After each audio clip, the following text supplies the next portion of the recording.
አንደኛ ተሰሎንቄ ምዕራፍ 5 ቁጥር 18 እንደዚህ ይላል፣ ሁሉ ጊዜ ደስ ይበላችሁ፣ ሳታቋርጡ ጸልዩ፣ በሁሉ አመስግኑ። አሁን ባነበብኩላችሁ ሐሳብ ላይ በጣም ቀላል የሚመስሉ ግን ከባባድ ነገሮችን ሐዋርያው ጳውሎስ 3 ነገሮችን ይናገራል። ሁሉ ጊዜ ደስ ይበላችሁ ብሎ ነው ሐዋርያው ጳውሎስ የሚጀምረው። እንደው ጥያቄው እናንተንም ልጠይቃችሁ ፈልጌ ነው። ሁሉ ጊዜ መደሰት ትችላላችሁ ወይ? ሁሉ ጊዜ መደሰት ትችላላችሁ ወይ? ሁሉ ጊዜ መቦረቅ ትችላላችሁ ወይ? ሁሉ ጊዜ ፈሽታ በሕይወታችሁ ይሆናል ወይ? ሁሉ ጊዜ ሳቅ በሳቅ ትሆናላችሁ ወይ? እና ሐዋርያው ጳውሎስ ሁሉ ጊዜ ደስ ይበላችሁ ይላል። ነው በሕይወታችሁ በሚገጥማችሁ ነገር ጥሩ ገንዘብ ሲገኝ መደሰት ጤንነት ነው። ስታገቡ መደሰት ጤንነት ነው። ስትመረቁ መደሰት ጤንነት ነው። ቤት ስትገዙ መደሰት ጤንነት ነው። እና ብዙ ትርፍ ስታገኙ ብዙ ትርፍ አግኝቻለሁ ብሎ መደሰት ጥሩ ነው። እና ሐዋርያው ጳውሎስ ግን ሁሉ ጊዜ ደስ ይበላችሁ ይላል። ሁሉ ጊዜ ደስ ይበላችሁ። እና ይሄኛው ደግሞ ከፀሐይ በታች ያለው ደስታ ወጥ አይደለም አይደል? አንዴ ታገኛላችሁ፣ አንዴ አታገኙ። አንዴ ይጎላል፣ አንዴ ይጎላል። ጳውሎስ እኮ ለዚህ ነው መራብንም አውቃለሁ መጥገብንም አውቃለሁ ይላል። ከፍታንም አውቃለሁ ዝቅታንም አውቃለሁ። በጣም ብዙ ሰዎች ታውቃላችሁ በከፍታ ምክንያት ከእግዚአብሔር ጋር የሚጣሉ ሆድና ጀርባ የሚሆኑ ሰዎች አሉ። በጣም ብዙ ሰዎች አሁን ወደ ኢትዮጵያ አካባቢ ስትሄዱ ሰዎች በብልጽግና አልተፈተኑም አይደል? በድህነት ነው የተፈተኑ። እና አንዳንዱ ኢየሱስን ይጠብቃል። በቃ አንተ አልመጣም እኔ ሄዳለሁ ይላል። በጠበቀው ጉዳይ ላይ መልስ ሳያገኝ ሲቀር የራሱ መንገድ ይሄዳል። ልክ እንደነ አብርሃም ቤት ማለት ነው። አብርሃም መጣለሁ ይለዋል ኢየሱስ። እግዚአብሔር መጣለሁ ሁሉ ይሰጣለሁ። ምንድነው 24 ዓመት 10 ምናምን ዓመት አካባቢ ጠበቀ። ከዛ ሚስት እና ሚስቱ መከረችው። ዝም ብለን እግዚአብሔርን ከምንጠብቅ የራሳችንን መንገድ ለምን አንሄድም? ልጅን ብቻ እግዚአብሔር ይባርካል። እግዚአብሔር የውጤት አምላክ ነው፣ የመንገድ አምላክ አይደለም ማለት ነው። እግዚአብሔር ጋር የተፈጨ እኮ አይሰራም። የተፈጨ ይልሃል፣ ዱቄቱንም ይጠይቃል። አሜን ካላችሁ ጤነኛ ነን። አሜን። እግዚአብሔር የውጤት አምላክ አይደለም፣ የመንገድ አምላክ ነው። ማንንም በውጤት አይመዝንም። አሁን እግዚአብሔር ቦርጭህን አይቶ ወይኔ ቦርጩ አይደለም ቦርጩ ከየት መጣ ብሎ ሰዎች አይሱዙ አይተው ተባርኳል ይላሉ አይደል? ተባርኳል ይላሉ። እግዚአብሔር ግን አይሱዙ የመጣበትን መንገድ ይጠይቃል። እግዚአብሔር የውጤት አምላክ አይደለም፣ የመንገድ አምላክ። ምን እላችሁ ፈልጌ ነው? እና አብርሃም ቤት የሆነው ነገር እሱ ነው። ውጤቱ ጥሩ ነው አይደል? ማን መጣ? እስማኤል። ደስ ይላል እኮ ፈሽታ በጣም ደስ የሚል ነው። ይኸው ነዳጅ በነዳጅ አደረጋቸው እግዚአብሔር። በጣም እኮ ደስ ይላል። እነሱም ተስማምተው ባርከው ምንድነው ተመመላለስ ይመጣለው። እግዚአብሔር እንዳለ ታውቃላችሁ። ዘፍጥረት ምዕራፍ 17 እኔ ኤልሻዳይ ነኝ በፊት የተባለ አሜን። እኔ እግዚአብሔርን ታውቃላችሁ። ለምን እንደብሎ ታውቃላችሁ? እግዚአብሔር ካለ ካንተ ድካም ተነስቶ ነገሩን አያጥፍ። እግዚአብሔር አንኮንዲሽናል አምላክ ነው። የመፈጸሚያውን ጊዜ ታስረዝማለህ እንጂ እግዚአብሔር ያለውን ይፈጽማል። አሜን። ሰው አይደለም እግዚአብሔር። አንዳንዱ ሰው እግዚአብሔር ምቀኛ ይመስል፣ ምቀኛ አይደለም እግዚአብሔር። ደስታ በዚህ ምድር ላይ ያለ ደስታ ተለዋዋጭ ነው ልላችሁ። የሆነ መዝሙር አለ፣ አንዴ ይሞላል አንዴ ይጎላል። እንደዚህ እኮ እንኳን እንደዚህ ሆነ አንተ ተጣብቃ አትለቀማ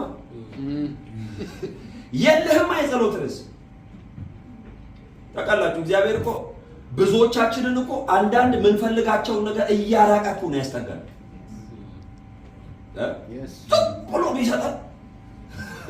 ጥቅሎ ቢሰጠን ምድር ነው የምንሸጠው። ግን አንድ ለቀቅ ያደርገዋል። ከዛ አሜን ተለዋዋጭ ነው ይላል። አይ አንድ ፍጹም የሆነ ሰላም፣ አንድ ፍጹም የሆነ ደስታ አለ። አልመጣም ገና ይመጣል እሱ። አሜን። መኪና የሌለበት፣ ዘር የሌለበት፣ መከፋፈል የሌለበት፣ እግዚአብሔር ብቻ የሚገዛበት በጉ ብሩሃና የሆነበት ከተማ ትመጣለች። እግዚአብሔር ያዘጋጃት ከተማ፣ ለሚወዱት የተዘጋጀች ከተማ፣ አዲሲቱ ኢየሩሳሌም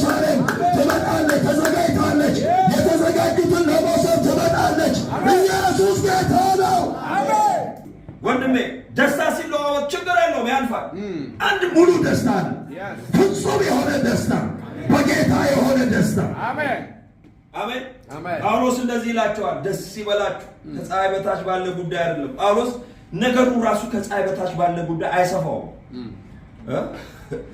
ኢየሱስ ጌታ ይንገራችሁ።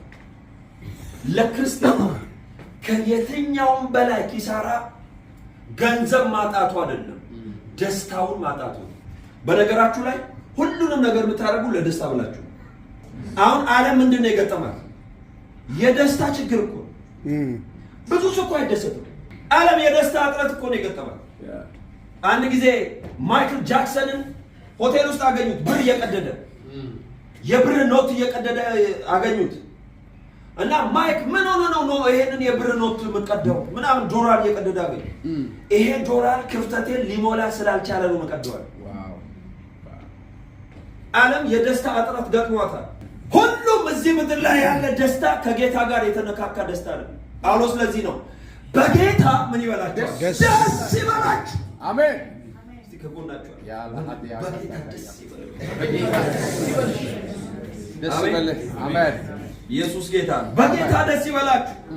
ለዚህ ነው ሐዋርያው ጳውሎስ በፊልጵስዩስ መጽሐፍ ላይ ብቻ ከ16 ጊዜ በላይ ደስ ይበላችሁ። አንተ ምን አይነት ሰው ነው? በእስር ቤት ሆነው በውጭ ያሉት እንዴት ደስ ይበላችሁ? አይ ጳውሎስ ሲፈታ በእግሩ ሲታሰር በእጁ ይሰብካል።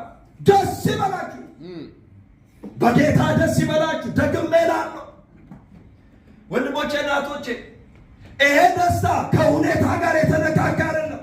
አላም ጌታቸው በጣም በጨለማ ውስጥ ሆናችሁ ነገር ከቧችሁ፣ ነገር ግን አንድ ግዛት አለ። አንድ የማይነካ ግዛት አለ። ዝም ብላችሁ ደስ ይላችኋል። ነገር እኮ ተመቷል። ነገር ባዶ ነው። አንዳንድ ነገር ተመቷል። እናንተና ጋር ሞልቷል፣ እናንተ ጋር ጎደሎ ነው። ግን አንድ ደስታ አለ፣ የማይወሰድ ደስታ፣ ከጌታ ጋር የተነካካ ደስታ። እኔ ዛሬ ነግራችኋለሁ፣ በጌታ ደስ ይበላችሁ።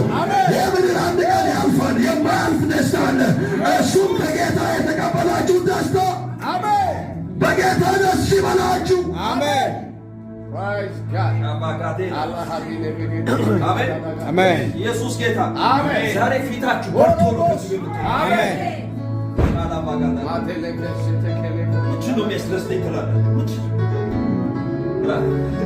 ጳውሎስ እንደዚህ ይላል፣ በጌታ ደስ ይበላችሁ። ደግሜ እላለሁ ደስ ይበላችሁ። ለምንድን ነው የሚለው? መጽሐፉን ብዬ ሳጠና እንደዚህ ነው፣ ገርነታችሁ ለሰው ሁሉ ይታወቅ። ከዛስ ጌታ ቅርብ ነው። የጳውሎስ ደስታ እግዚአብሔር ራሱ ነው። ጌታ ቅርብ ነው። የደስታው ምክንያት የጳውሎስ ኢየሱስ ብቻ። አሜን አሜን ነው። በጌታ ደስ ይበላችሁ። ደግሜ እላለሁ በጌታ ደስ ይበላችሁ። ክብር ለኢየሱስ ይሁን። እነዚህ ሁለት ፍቺዎች ልንገራችሁና ከዛ ወደሚቀጥለው አሳመጣለሁ። የእንግሊዘኛው ደስታን ደስታ ነው የሚለው ማለት ይሄ ሃፒነስንም እንደገና ደግሞ ጆይንም ደስታ ብሎ ነው የሚተረጉመው። ስትስሩ ደስታ ብሎ ግን ጆይ ደስታ አይደለም፣ ሐሴት ነው። ሃፒነስ ነው ደስታ።